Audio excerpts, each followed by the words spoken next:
I would like to introduce you to some friends. Steffi Marth. Vinay Menon. Varun Nair. Michael McLean. Dan Milner. Anil. Leela. Man Bahadur. Ronit Tamong. Mama Dim Dim. And we'd like to tell you a story, a travel story. It's a story about a country far away from home, about a different culture, a melting pot. A story about time, landscape, and challenges. It's about boundaries, people, friendship, and tradition. This is a story about an international language that needs no words. This is a story about cycling. My name is Steffi Marth. I come from a little village near Dresden in Germany, and my profession and my passion is to be a mountain biker. I'm Vinay Menon from Pune city, India, and I ride mountain bikes.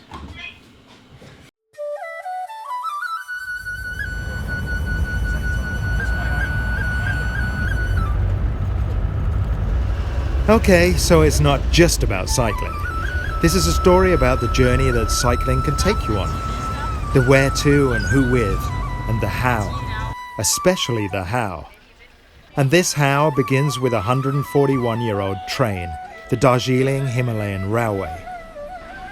Originally built to transport tea, this old railway still clings proudly to tradition and heritage, defiantly choosing its own pace, while the world around it rushes past. It's the perfect bridge between old and new, and tradition and technology, comfort and necessity. This is the perfect introduction to the layers of experiences that lie ahead. Taking 7 hours, this lovely old bumpy train, pulling just 2 wagons, carried us from the lowland heat of 80 metres up to the cooler 2,000 metre altitude around Darjeeling. Spoiler alert! Despite its clattering and shaking and the non-stop blast of its horn, this wasn't to be the least comfortable transport of this trip. Anyway, if everything goes to plan, after dancing back and forth along the Nepal-India border, we'll finally reach the Himalayan backdrop at over 3,600 meters. Wir sind jetzt in Darjeeling angekommen. Und hier ist es jetzt ein bisschen rustikaler. So sieht mein Bad aus. Musste mich auch einiges impfen lassen, als ich hierher gekommen bin. Und mit dem Zugfahren war halt krass. Überhaupt ist Indien krass. Mit dem Fahrrad unterwegs sein in der Stadt ist einfach nur crazy, mit dem Auto auch. Ist einfach alles crazy. Und morgen weiß ich gar nicht, was da los ist. Da fahren wir wieder irgendeinen Trail. Ich werde das mal festhalten. So, jetzt erstmal gute Nacht aus Indien.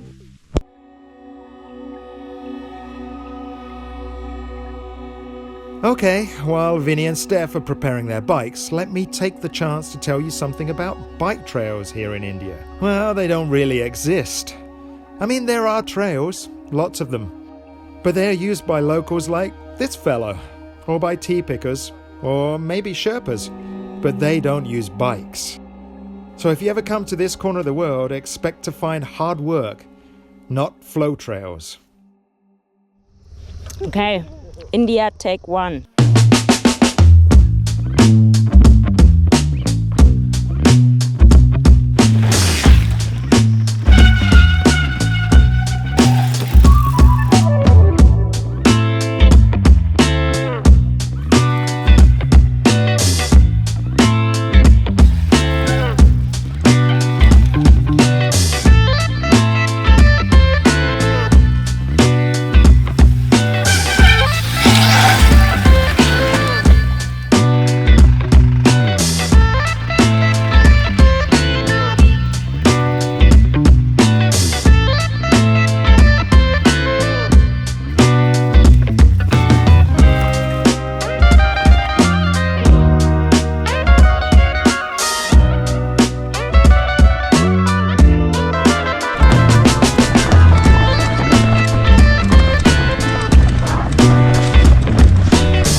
was the first day?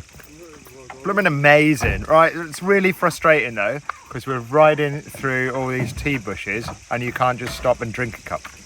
So, kind of backfired a bit really on us today, but see what we can do now. Probably go and get a cup of tea, maybe a biscuit as well to go with it. Little did he know there was no cup of tea waiting for him in Darjeeling that night.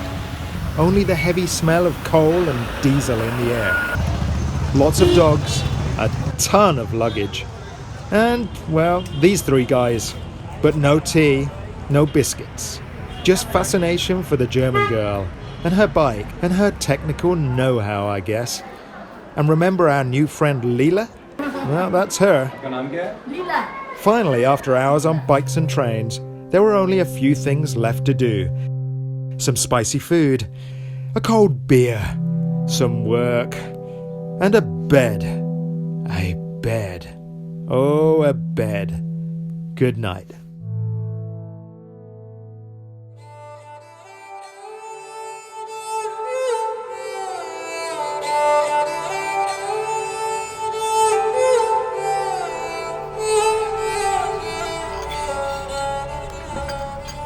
The next day, as some of us could finally enjoy a long-awaited cup of tea, elsewhere in Darjeeling, the everyday chores had already started.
Ah, the Himalayas.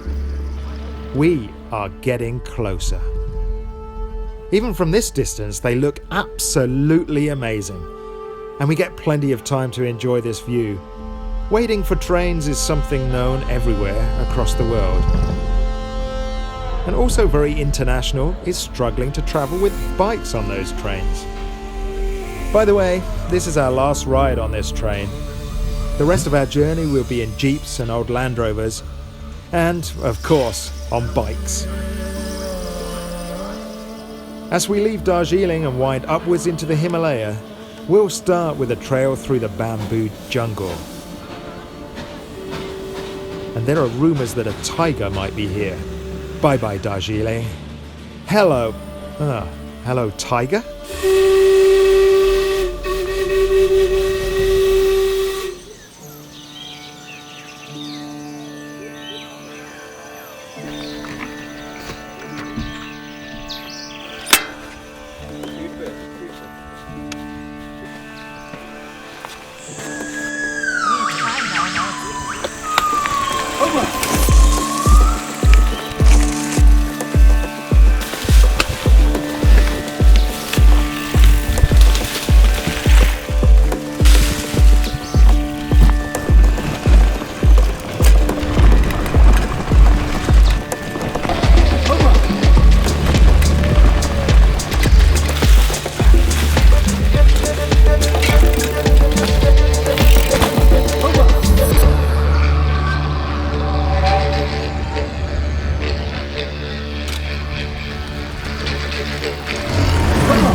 Maybe he had already eaten. Or maybe we were just too fast for that tiger. Either way, exhausted but happy, we made it back to urban comforts and got another step closer to our goal.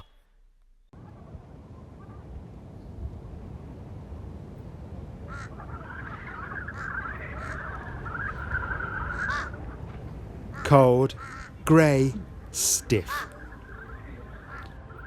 The next day delivered a rough start, but it changed quickly. Our guide, Mike, had heard about a growing local community of mountain bikers. And after getting the bikes done and having, well, the spiciest breakfast, freshly cooked by the sweetest chef in all Nepal, we got to meet them in person.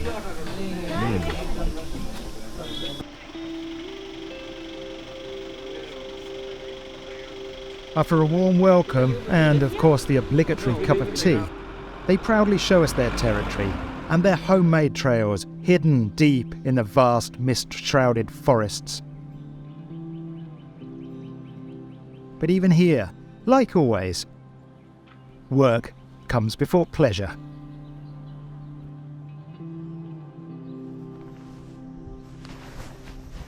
Where are we actually, Vinny? We are in Darjeeling. Still? Well, kind of. We are in West Bengal and India. We are somewhere near Darjeeling, in a forest with really cool little trails.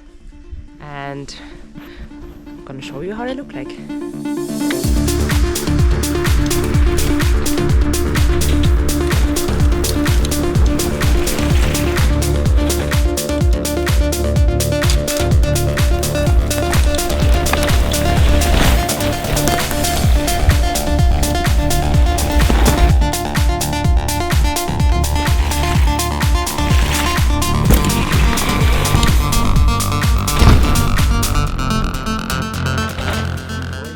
These are my Indian friends. Hello. Hi. Yeah. Maybe you can say hi to the Germans in your language. Namaste from Darjeeling. Darjeeling bata namaste sir sabailai. Darjeeling घुम्नु आउनुहोस्. Come to Darjeeling, visit Darjeeling. We have beautiful trails over here and we have good riders as well. So whenever you come, आप लोग जब भी आएंगे, जब पनि आउँछ, मजा आउँछ. Okay. You, whatever that means. Now we're going for a ride.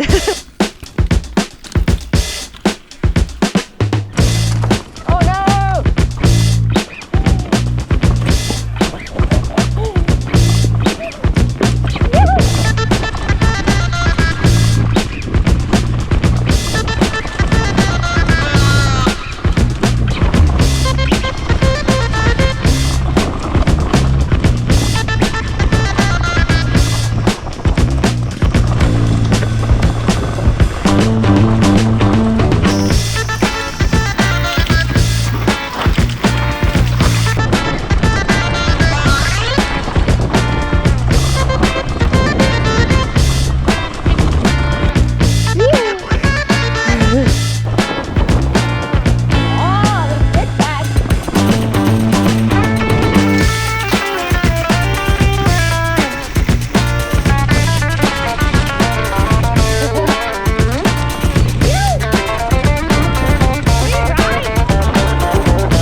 Alright, wir sind jetzt an der Grenze von Indien nach Nepal.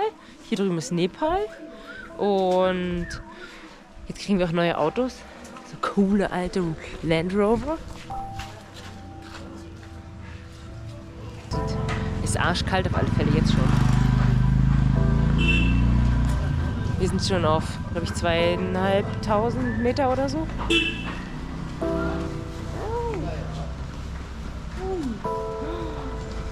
We're here. Ja. We're going to here tonight. Oh. And tomorrow morning we're descending here. Then I don't know after that. But ultimately we're going to end up here for 2 nights. And we're going to work our way along 3,600. here. I thought 3,000 is the highest. And then we have a 2,000 meter descent on the last day all the way down here, which has exactly 4 corners in it, over 2,000 meters. So. Well, that was pretty much the last laugh we had today because we had no idea what was lying ahead of us. A 3-hour climb in a 1968 Land Rover on a track that was, well, it was more rocks than road, with a towering rock face on one side and no idea how many meters down into a black abyss on the other. The car tilted and jolted, and it felt like it just needed one little nudge to flip right over. The temperature dropped below 0, and we had to trust a driver barely old enough, or sober enough, to have a driving license. After finally reaching the tea house at an altitude of over 3,000 meters, it finally felt like everyone had a good reason to smile again. I fell in love with this monster. Steffi and Vinny found their cats. And Dan, well, he finally got his tea. Fueled by a hot curry and some beer, we were brave enough to leave the only warm place and go to bed. And after a night without electricity, heating, or running water, it took us some moments to realize, yeah, that was worth it.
And the dust are trailing behind my boots.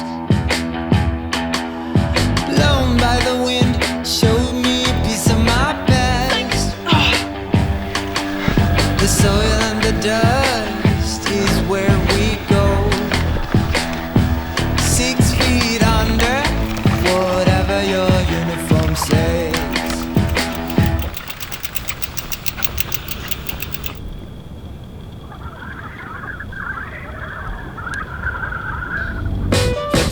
The dust is lingering in my mouth,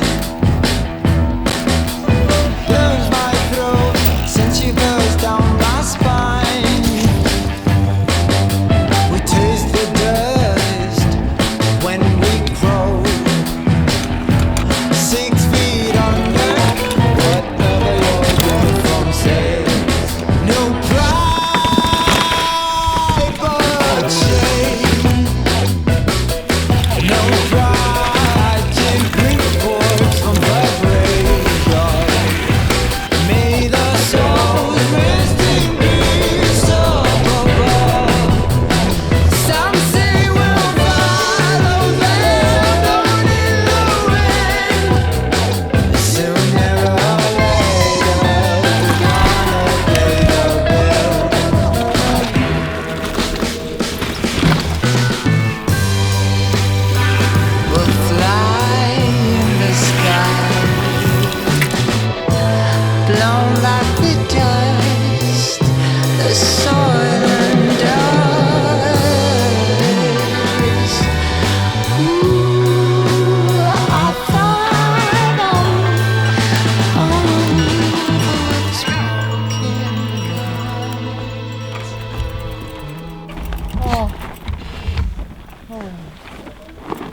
3600 Meter. Da sind wir jetzt. Wir leben noch aber gerade so. Es war mega steil und mega crazy. Hier wird schon kräftig was hochgeladen, runtergeladen, hin und her geschoben. Und das ist jetzt richtig luxuriös im Gegensatz zu gestern. Hier gibt es jetzt richtig mit eigener Toilette und so. Das ist toll. Da bin ich richtig happy. Das ist das Bad. Ist mega. Da kann man seine Ansprüche auch mal runterschrauben, ne? Wieder hochschrauben jetzt. Okay, und jetzt gehen wir da in so eine Hütte, wo es ein bisschen wärmer ist, weil hier ist arschkalt. Was meinst du, wie viel Grad sind hier? -4. -4? Ja. Oh, okay, aber ich habe mich schon dran gewöhnt, das geht. Gucken, was es zu essen gibt. The food was no surprise.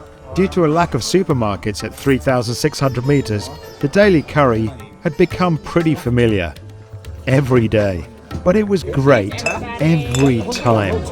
And, well, I'm already missing it. After another long day, evening became a chance to wind down.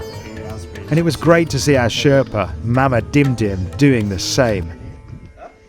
As we retired to get some sleep, we tried to ignore the cold, excited instead to be able to squeeze in one last day in this magical landscape, in front of what we hoped would be a cloudless Himalayan backdrop. And oh boy, was our wish granted.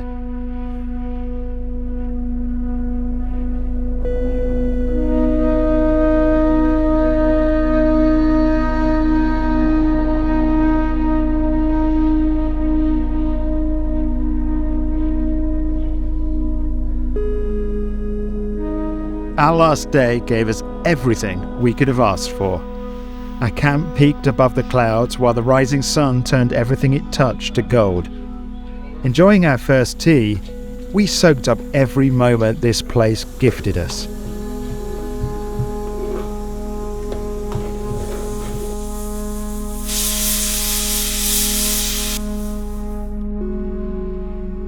While the ground thawed in the warm morning sun, we set off for one last ride in our resilient retro friends.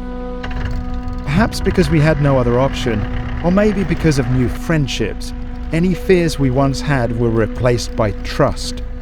And we looked forward to riding at the very foot of the Himalaya, way up there at 3,600 meters. Stunned by the beauty of this place, blessed by all the kindness we had experienced, and grateful for this rich experience, we climbed on our bikes for one last descent.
I think it was more like a journey through time, because getting onto a steam engine and taking up bikes up the hills, and then on the hill we have these old Land Rovers that are going to take us further up into these remote villages to go ride, I think. And then, you know, seeing these magnificent mountains like, of course, Mount Everest and Kanchenjunga, and it was pretty much like a journey through time, because the only thing that was new was our mountain bike. Everything else was stuck in time somewhere. It was a beautiful experience.